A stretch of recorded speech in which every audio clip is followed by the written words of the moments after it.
একদা উম্মে আইমান কোনো এক দরকারে হযরত ফাতেমা রাদিয়াল্লাহু তাআলা আনহার বাড়িতে যান। ফাতেমা রাদিয়াল্লাহু তাআলা আনহার দরজার মধ্যে গিয়ে উম্মে আইমান ডাকতে থাকেন, কিন্তু ভিতর থেকে কেউ কোনো কথা বলছে না। উম্মে আইমান আবার দরজায় নক করলেন, কিন্তু ভেতর থেকে কেউ দরজা খুলছে না। তারপর উম্মে আইমান দরজার ফাঁক দিয়ে ঘরের ভিতরে তাকালেন, দেখলেন হযরত ফাতেমা রাদিয়াল্লাহু তাআলা আনহা রুটির জাতা পিষতে পিষতে ঘুমিয়ে পড়েছেন এবং তার চোখের মধ্যে একজন মহিলা বসে তাসবিহ পাঠ করছে এবং আরেকজন মহিলা হযরত হাসান এবং হোসেন রাদিয়াল্লাহু তাআলা আনহাকে দোলনার মধ্যে দুধ খাওয়াচ্ছে। এই দৃশ্য দেখার পর উম্মে আইমান মা ফাতেমার বাড়ি থেকে চলে নবীজির দরবারে এসে প্রবেশ করেন। নবীজিকে সালাম দিয়ে উম্মে আইমান নবীকে বলেন, ইয়া রাসূলুল্লাহ, আমি কোনো এক দরকারে ফাতেমার বাড়িতে গিয়েছিলাম, তার ঘরের মধ্যে আমি এমন দৃশ্য দেখতে পেলাম। তারপর নবীজি উম্মে আইমনকে বলেন, আমার মেয়ে ফাতেমা রুটির জাতা পিষতে পিষতে ক্লান্ত শরীর নিয়ে ঘুমিয়ে পড়েন, কিন্তু তখনও তার তাসবিহ পাঠ করা বাকি ছিল। তাই আমার আল্লাহ রাব্বুল আলামিন হযরত ফাতেমা রাদিয়াল্লাহু তাআলা আনহার ঘরে দুইজন ফেরেশতা পাঠিয়ে দেন। একজন ফেরেশতা মা ফাতেমার অসমাপ্ত তাসবিহ পাঠ করছে এবং আরেকজন যে ফেরেশতা হযরত হাসান এবং হোসেন রাদিয়াল্লাহু তাআলা আনহুকে দোলনার মধ্যে ঘুম পাড়াচ্ছে।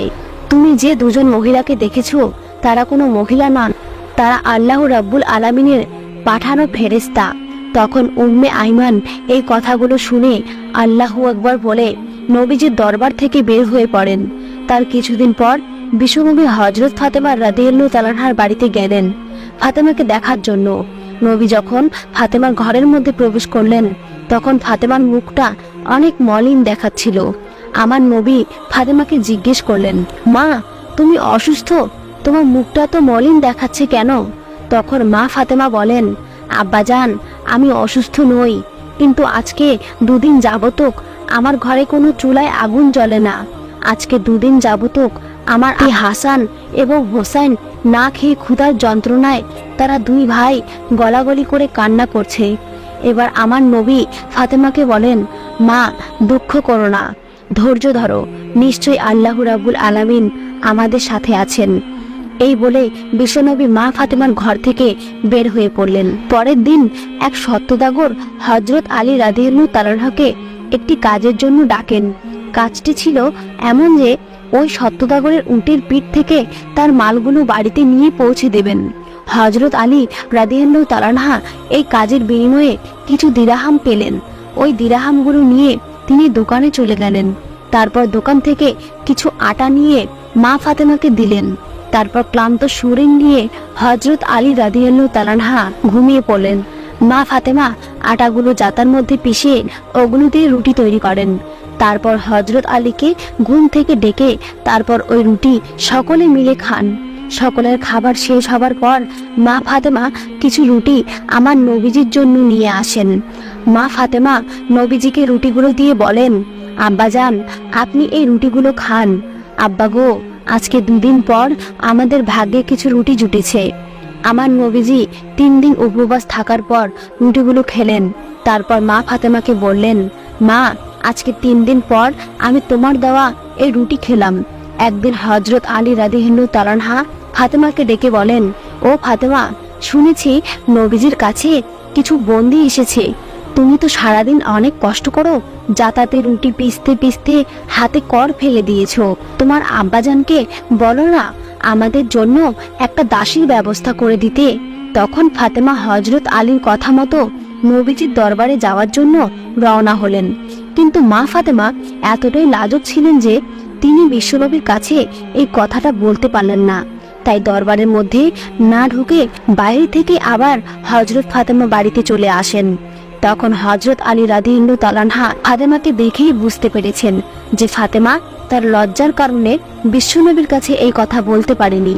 তখন হযরত আলী রাদিয়াল্লাহু তাআলা আনহু বলেন, ফাতেমা, চলো আমরা দুজন গিয়ে নবীজির কাছে একজন দাসীর কথা বলি। এই বলে তারা দুজনে নবীজির দরবারে উদ্দেশ্যে রওনা দিলেন। ফাতেমা রাদিয়াল্লাহু তাআলা আনহা এবং হযরত আলী রাদিয়াল্লাহু তাআলা আনহু নবীজির দরবারে এসে নবীকে একজন দাসীর কথা বলেন। তখন নবীজি এই প্রস্তাবে অসম্মতি জ্ঞাপন করেন। অতঃপর হযরত আলী রাদিয়াল্লাহু তাআলা আনহা এবং ফাতেমা রাদিয়াল্লাহু তাআলা আনহা আদবের সাথে নবীজির দরবার থেকে বের হয়ে বাড়িতে চলে আসেন। তারপরের দিন নবীজি ফাতেমার বাড়িতে আসলেন। তারপর ফাতেমার কাছে গিয়ে নবী বললেন, মা, আমি তোমাদেরকে কিছু তাসবিহ পাঠ করার জন্য দিয়ে যাচ্ছি। এই তাসবিহগুলো তোমরা যদি নিয়মিত পাঠ করো তাহলে আল্লাহ রাব্বুল আলামিন তোমাদের ঘরের মধ্যে রহমত এবং বরকত সব সময় দিতে থাকবে। তারপর ফাতেমা রাদিয়াল্লাহু তাআলা আনহা অতি আগ্রহের সাথে বিশ্বনবীর কাছ থেকে তাসবিহ পাঠ করা শিখে নেন। তার কিছুদিন পর হযরত আলী রাদিয়াল্লাহু তাআলা আনহা সাহাবীদের দরবারে গিয়ে বলেন, আমি আল্লাহর কসম খেয়ে বলছি, বিশ্বনবীর দেওয়া তাসবিহগুলো যেদিন থেকে আমরা পাঠ করতে শুরু করলাম সেদিন থেকে আমাদের ঘরে সকল অভাব দূর হয়ে গিয়েছে এবং আমাদের সমস্ত কষ্ট এবং সমস্ত দুঃখ লাঘব হয়ে গিয়েছে। একদা বিশ্বনবী 2 দিনের ক্ষুধা পেটে লইয়া মা ফাতেমার বাড়িতে যান। মা ফাতেমার ঘরেও সেদিন কোনো খাবার ছিল না, কিন্তু বিশ্বনবীকে দেখে মা ফাতেমা বুঝতে পারলেন যে তার আব্বাজান অনেক ক্ষুধার্ত অবস্থায় আছেন। নবীজি ফাতেমার ঘরে এসেই বুঝতে পেরেছেন ফাতেমার ঘরেও কোনো খাবার নেই। তখন বিশ্বনবী মুচকি হেসে ফাতেমাকে বলেন, ও ফাতেমা, আমি এদিক দিয়ে যাচ্ছিলাম, ভাবলাম তোমাকে একবার দেখে যাই। এই বলে নবীজি ফাতেমার ঘর থেকে বের হয়ে গেলেন। কিন্তু মা ফাতেমা ঠিকই বুঝতে পেরেছিলেন নবীজি ক্ষুধার্ত অবস্থায় তার ঘরে এসেছিলেন। তখন ফাতেমা কন্দনরত অবস্থায় নামাজে বসে যান। 2 রাকাত নামাজ পড়ার পর আল্লাহ রাব্বুল আলামিনের কাছে মোনাজাত করে বলেন, হে রব্বুল আলামিন, আপনি আমাকে যত পারেন কষ্ট দেন, কিন্তু আমার আব্বাজানকে কোনো কষ্ট তুমি দিও না আল্লাহ। মা ফাতেমা যখন মোনাজাত শেষ করলেন তখন তিনি লক্ষ্য করতে পারলেন তার ঘরের মধ্যে কে যেন এসে খাবার দিয়ে গেছে। ফাতেমা এতগুলো খাবার দেখে অনেক খুশি হয়ে গেলেন এবং নবীজিকে ডেকে নিয়ে আসলেন। নবীজি ঘরে এসে জিজ্ঞেস করলেন, মা, এই খাবার কে দিয়েছে? তখন ফাতেমা বলেন, আব্বাজান, হযরত ঈসা আলাইহিস সালামের মা হযরত মরিয়ম আলাইহিস সালামের জন্য। আল্লাহ যেখান থেকে খাবার পাঠাতেন আমার জন্য সেখান থেকেই পাঠিয়েছেন। তখন আমার নবী বুঝতে পেরেছেন আল্লাহ রাব্বুল আলামিন ফাতেমার জন্য জান্নাতে খাবার পাঠিয়েছেন। তখন আমার নবীজি হযরত ফাতেমা রাদিয়াল্লাহু তাআলা আনহা এবং হযরত আলী রাদিয়াল্লাহু তাআলা আনহা, হাসান হোসেন সবাই মিলে পেট ভরে খাবার খেলেন। এত সুস্বাদু খাবার খেয়ে মা ফাতেমা রাদিয়াল্লাহু তাআলা আনহা আল্লাহ রাব্বুল আলামিনের দরবারে শুকরিয়া আদায় করলেন। ফাতেমা লক্ষ্য করলেন তাদের সবার খাবার শেষেও অনেক খাবার অবশিষ্ট রয়ে গিয়েছে। তখন মা ফাতেমা পাড়া প্রতিবেশীকে ডেকে সমস্ত খাবারগুলো তাদের সবাইকে দিয়ে দিলেন। পাড়া প্রতিবেশীরা এত সুস্বাদু খাবার খেয়ে মা ফাতেমার প্রশংসা করতে লাগলেন। একদা হযরত আবু বকর রাদিয়াল্লাহু তাআলা আনহু এবং হযরত ওমর রাদিয়াল্লাহু তাআলা আনহু 3 দিন ধরে কোথাও নবীজিকে খুঁজে পাচ্ছিলেন না। অবশেষে হযরত আবু বকর এবং হযরত ওমর মুনাফিকদের কাছে গেলেন। মুনাফিকদের কাছে গিয়ে হযরত ওমর তলোয়ার তাক করে বললেন, হে মুনাফিকের বাচ্চারা, আমার নবীজিকে কোথাও খুঁজে পাওয়া যাচ্ছে না। তোরা বল আমার নবীজি কোথায় আছে, না হলে সবগুলোকে আজকে আমি কতল করে ফেলবো। তখন মুনাফিকরা বলতে লাগলো, হে ওমর, বিশ্বাস করো আমরা কোথাও তোমার নবীজিকে দেখিনি। তখন হযরত আবু বকর ওমরকে বললেন, ওমর, চলো আমরা সামনের রাস্তাটায় যাইয়ে দেখি, সেখানে কিছু রাখালরা থাকে, তাদেরকে জিজ্ঞেস করলে হয়তোবা দয়ার নবীর খোঁজ পাওয়া যেতে পারে। অতঃপর তারা দুজন মিলে সামনের দিকে হাঁটা শুরু করলেন। কিছু দূর যাবার পর তারা কিছুটা রাখালকে দেখতে পেলেন। হযরত ওমর রাদিয়াল্লাহু তাআলা আনহু রাখালকে জিজ্ঞেস করলেন, তোমরা কি এদিক দিয়ে আমাদের বিশ্বনবীকে যাইতে দেখেছো? তখন রাখালদের পক্ষ থেকে একজন রাখাল বললেন, আজকের 3 দিন যাবত পাশের গুহায় একজন লোক কান্না করে চলেছে। তার কান্নার জন্য আমাদের পশুগুলো আজকে 3 দিন যাবত কোনো গাছ পানি খাচ্ছে না। দুগ্ধ পায় পশুর বাচ্চারা দুধে মুখ লাগাচ্ছে না। মনে হচ্ছে আমাদের পশুগুলো যেন 3 দিন ধরে কান্না করছে। ভাই, তোমরা তোমাদের লোককে নিয়ে যাও, তাহলে হয়তোবা আমাদের পশুগুলো আবার আগের মতো খাওয়া শুরু করবে। এবার হযরত আবু বকর রাদিয়াল্লাহু তাআলা আনহু হযরত ওমরকে বললেন, ওমর, যার কান্নার জন্য পশু পাখিরা পর্যন্ত খাওয়া দাওয়া ছেড়ে দিয়েছে সে আর কেউ হবে না, তিনি আমাদের নবী হযরত মুহাম্মদ সাল্লাল্লাহু আলাইহি ওয়াসাল্লামই একমাত্র হবেন। তখন হযরত আবু বকর নবীর খোঁজে গুহার দিকে চললেন। আবু বকর এবং হযরত ওমর রাদিয়াল্লাহু তাআলা আনহা গুহার মধ্যে গিয়ে দেখলেন আমাদের নবী সিজদায় পড়ে উম্মতি উম্মতি বলে কান্না করছে। এবার হযরত ওমর রাদিয়াল্লাহু তাআলা আনহা নবীজিকে উদ্দেশ্য করে বললেন, ইয়া রাসূলুল্লাহ, আমরা আজকে 3 দিন যাবত আপনাকে খুঁজতে খুঁজতে হয়রান হয়ে গিয়েছি। নবী গো, আপনি এখানে উম্মতের জন্য কান্না করছেন, আমরা তো আপনার খোঁজে পাগল হয়ে গিয়েছি। ইয়া রাসূলুল্লাহ, আপনি উঠুন, আমরা আপনাকে নিতে এসেছি। কিন্তু নবী সিজদা থেকে মাথা ওঠান না। তারপর হযরত আবু বকর রাদিয়াল্লাহু তাআলা আনহা বিশ্বনবীকে বললেন, ইয়া রাসূলুল্লাহ, আপনি উম্মতের জন্য এত কান্না করতেছেন, হুজুর আপনি মাথা ওঠান। আমি আবু বকর তামাম জিন্দেগির ইবাদতগুলো আপনার উম্মতের জন্য বকশে দিলাম, তারপরেও আমার নবী মাথা উঠান না। তারপর হযরত আবু বকর এবং হযরত ওমর রাদিয়াল্লাহু তাআলা আনহা বাড়ির দিকে আসছিলেন। পথে হযরত আলী রাদিয়াল্লাহু তাআলা আনহার সাথে সাক্ষাৎ হয়। তারপর হযরত আলী রাদিয়াল্লাহু তাআলা আনহাকে হযরত আবু বকর ও হযরত ওমর বিস্তারিত সবকিছু বলেন। তারপর হযরত আলী রাদিয়াল্লাহু তাআলা আনহা বাড়ি গিয়ে মা ফাতেমা এবং হাসান এবং হোসেনকে নিয়ে নবীজির গুহার মধ্যে চলে আসেন। এবার হযরত ফাতেমা আমার নবীকে লক্ষ্য করে বললেন, আব্বাজান, আপনি কেমনই পারলেন আজকে 3 দিন যাবত আমাদেরকে ভুলে থাকতে? আমরা আপনাকে সমস্ত জায়গায় খুঁজে খুঁজে হয়রান হয়ে গিয়েছি। আপনার নাতি হাসান এবং হুসাইন কান্না করছে। আব্বাজান, আপনি মাথা উঠান, আমরা আপনাকে নিতে এসেছি। তারপরেও আমার নবী মাথা উঠায় না। এবার হযরত ফাতেমা রাদিয়াল্লাহু তাআলা আনহা আমার নবীকে বললেন, ইয়া রাসূলুল্লাহ, আমি ফাতেমা কথা দিচ্ছি আমার আদরের সন্তান হাসান এবং হুসাইনকে আপনার উম্মতের জন্য কুরবানি করে দিলাম। এবার আমার আল্লাহ হযরত জিবরাইল আলাইহিস সালামকে ডেকে বললেন, হে জিবরাইল, তুমি এক্ষুনি যাও, গিয়ে আমার বন্ধুকে মাথা উঠাতে বলো এবং কান্না বন্ধ করতে বলো।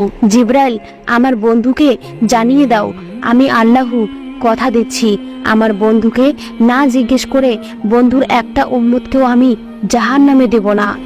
অতঃপর হযরত জিবরাইল আল্লাহর নবীর কাছে এসে আল্লাহ রব্বুল আলামিনের কথাগুলো নবীকে শুনিয়ে দিলেন। আল্লাহর নবী তারপর সিজদা থেকে মাথা ওঠান। এমনই ভাবে আরেক দিনের ঘটনা, কোন এক ঈদের দিন সকালে হযরত হাসান এবং হযরত হোসেন রাদিয়াল্লাহু তাআলা আনহা মা ফাতেমা রাদিয়াল্লাহু তাআলা আনহার ঘরে গিয়ে মা ফাতেমার কাছে এসে বললেন, আম্মাজান, আজকে ঈদের দিন সকল ছেলেমেয়েরা নতুন জামা কাপড় পরেছে, আমাদের নতুন জামা কাপড় কোথায়? তারপর মা ফাতেমা অপারক হয়ে হাসান এবং হোসেনকে বললেন, বাবারা, তোমরা গোসল করে এসো, তোমাদের নতুন জামা দর্জির দোকানে তৈরি হচ্ছে। এই কথা শুনে হযরত হাসান এবং হোসেন রাদিয়াল্লাহু তাআলা আনহা খুশিতে 2 ভাই গোসল করতে গেলেন।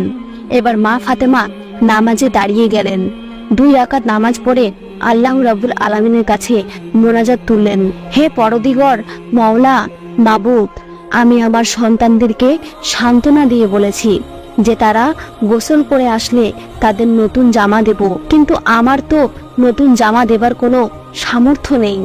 ইয়া রাব্বুল আলামিন, তারা যদি গোসল করে এসে নতুন জামা না পায় তাহলে তারা বলবে নবীর মেয়ে হয়ে আমি মিথ্যা কথা বলেছি। আল্লাহ, আমি এখন কি করব? এইসব বলে মা ফাতেমা আল্লাহর দরবারে ফরিয়াদ করতে লাগলেন।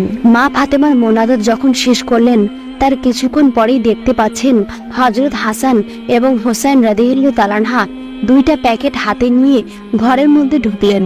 তারপর ফাতেমা হাসান এবং হোসেনকে জিজ্ঞেস করলেন, বাবারা, তোমাদের হাতে কি?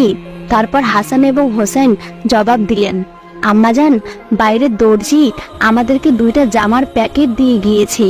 অতঃপর মা ফাতেমা জামার প্যাকেটগুলো খুলে এত সুন্দর জামা দেখতে পেয়ে আল্লাহ রাব্বুল আলামিনের দরবারে শুকরিয়া আদায় করলেন। তার কিছুদিন পর বিশ্বনবী দুনিয়া ছেড়ে চলে যান। নবীজি দুনিয়া থেকে চলে যাবার 2 দিন পর অর্থাৎ আবু বকর রাদিয়াল্লাহু তাআলা আনহু একাকী কোথাও হেঁটে যাচ্ছিলেন। প্রতিমধ্যে তিনি দেখতে পেলেন সামনে ইবলিস শয়তান দাঁড়িয়ে কান্না করছে। তখন হযরত আবু বকর ইবলিসকে উদ্দেশ্য করে বললেন, হে ইবলিস, তুমি কেন কান্না করছো? এখন তো তোমার খুশির দিন, বিশ্বনবী দুনিয়া ছেড়ে চলে গিয়েছে। তারপর ইবলিশ হযরত আবু বকর রাদিয়াল্লাহু তাআলা আনহুকে উদ্দেশ্য করে বললেন, ভাই আবু বকর, নবীজি দুনিয়া ছেড়ে চলে যাবার কারণে আমি ইবলিশও বিস্মিত হয়েছি। কেননা আমি জানি আল্লাহ রাব্বুল আলামিন আমাকে যে শাস্তি দিয়েছে, আমার স্থান চিরস্থায়ী জাহান্নামী। কিয়ামতের পর আমাকে সারা জীবন জাহান্নামের শাস্তি ভোগ করতে হবে। জাহান্নামের শাস্তি সম্পর্কে আমি জানি সেটা কত কঠিন হবে। ভাই আবু বকর, তাই আমি প্রতিটি সময় প্রতিটি মুহূর্তে বিশ্বনবীর সাথে সাক্ষাৎ করতে চেয়েছিলাম। আমি চেয়েছিলাম বিশ্বনবীকে দিয়ে আল্লাহ রাব্বুল আলামিনের কাছে কৈফিয়ত করে আমাকে ক্ষমা করার ব্যবস্থা করা যায়। কিন্তু যতবারই আমি নবীজির কাছে গিয়েছি ততবারই নবীজির সাথে কেউ না কেউ ছিল। কখনো আমি নবীজিকে একা পাইনি। তারপরেও আমি নবীজিকে একা পাওয়ার জন্য চেষ্টা চালিয়ে যাচ্ছিলাম।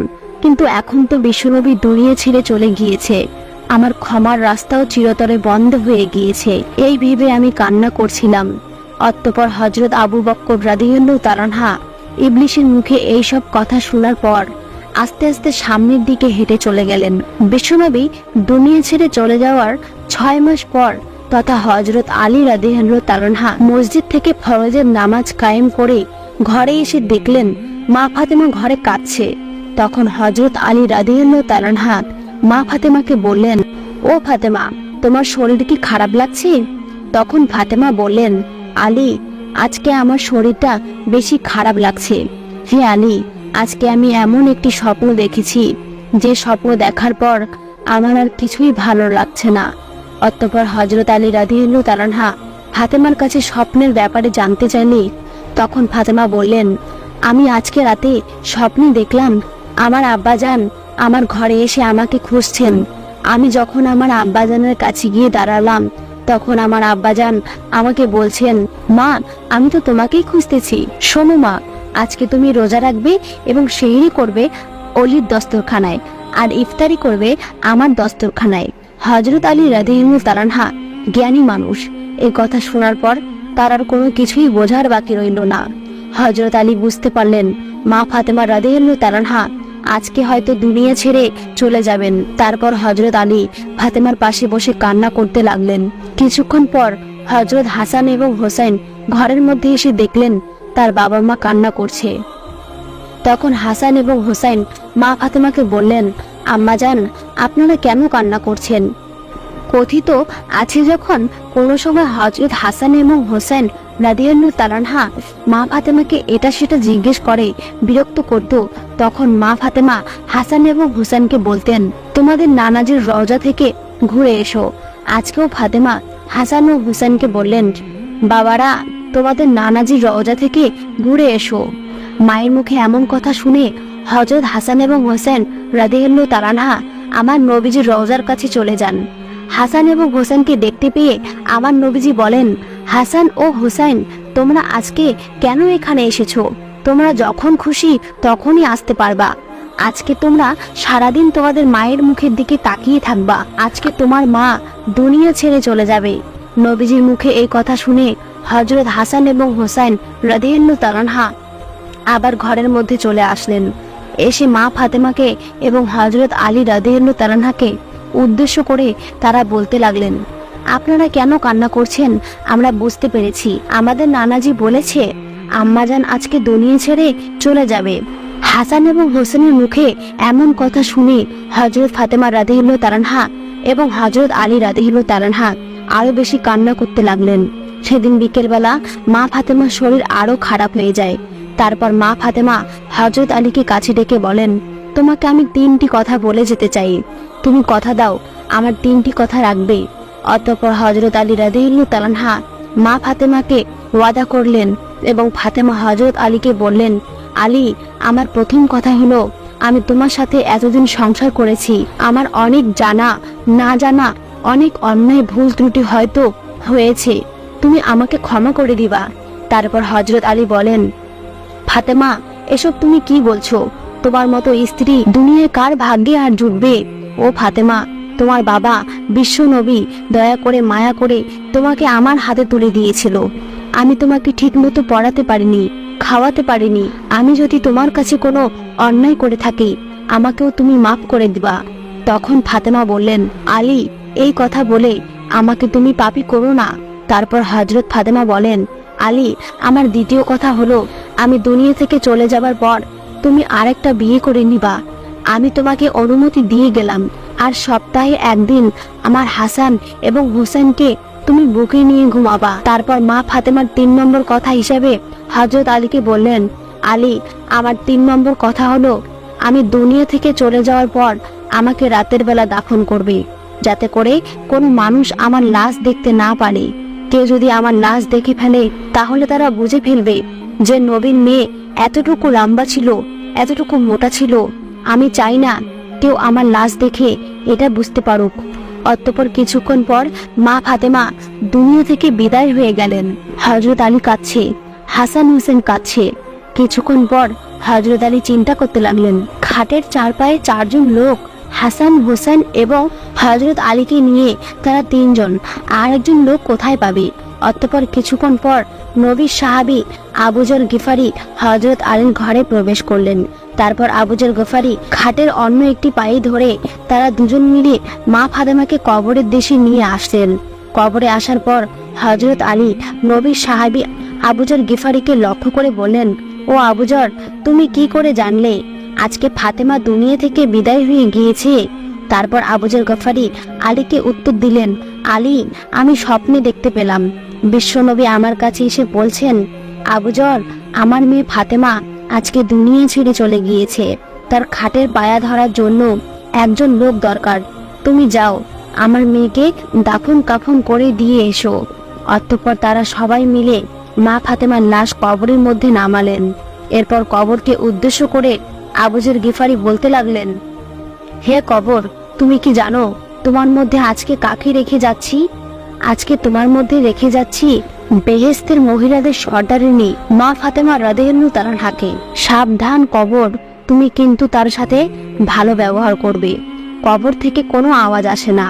আবু যর গিফারি আবার বলেন, হে কবর, তোমার মধ্যে আজকে এমন একজন ব্যক্তিকে রেখে যাচ্ছি যিনি হলেন শেরে খোদা হযরত আলী রাদিয়াল্লাহু তাআলা আনহার স্ত্রী।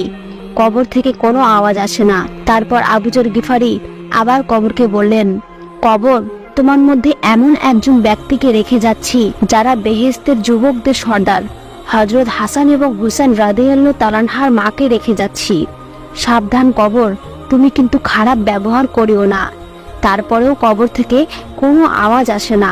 এরপর আবু যর গিফারি রাদিয়াল্লাহু তাআলা আনহা কবরকে আবার বললেন, তোমার মধ্যে আজকে এমন একজন ব্যক্তিকে রেখে যাচ্ছি যাকে সৃষ্টি না করলে দুনিয়া সৃষ্টি হতো না। সর্দারে আলম নবী মুহাম্মদ সাল্লাল্লাহু আলাইহি ওয়াসাল্লামের কলিজার টুকরা মেয়ে ফাতেমাকে তোমার কাছে রেখে যাচ্ছি। সাবধান কবর, তুমি কিন্তু অবশ্যই তার সাথে ভালো ব্যবহার করবে।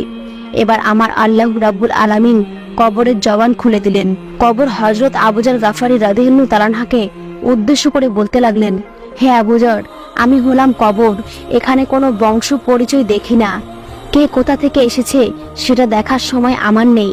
দুনিয়াতে যে আল্লাহ রাব্বুল আলামিনকে খুশি করে আল্লাহর ঈমান নিয়ে আমার মধ্যে আসবে, আমি তার সাথে ভালো ব্যবহার করব। আর দুনিয়ায় যে সমস্ত বান্দারা পাপী হয়ে আমার কাছে আসবে, আমি কবর তার জন্য ভয়ঙ্কর হয়ে যাব। তাকে আমি চাপ দিয়ে একটি পাঁজরের হাড় আরেকটি পাঁজরে ঢুকিয়ে দেব এবং আমার মধ্যে রয়েছে অনেক বিষাক্ত সাপ, বিচ্ছু, এই সব কিছু ওই পাপী ব্যক্তিকে ধর্ষণ করতে থাকবে। কবরের এমন কথা শুনে হযরত আবু যর গিফারি রাদিয়াল্লাহু তাআলা আনহা ভয়ে কাঁপতে লাগলেন। প্রিয় বন্ধুরা, নবীর মেয়ে ফাতেমা রাদিয়াল্লাহু তাআলা আনহা এবং বেহেশতি মহিলাদের সর্দারিনী যিনি হবেন, তার বেলায় যদি কবর এই কথা বলে থাকে, তাহলে আমার আপনার অবস্থা কি হতে পারে? একবার চিন্তা করে দেখুন। আল্লাহ রাব্বুল আলামিন আমাদের সবাইকে আল্লাহর দ্বীনের পথে চলার তৌফিক দান করুন। সবাই পড়ুন আমিন। তো দেখা হচ্ছে পরবর্তী ভিডিওতে। সে পর্যন্ত ভালো থাকুন, সুস্থ থাকুন। আল্লাহ হাফেজ।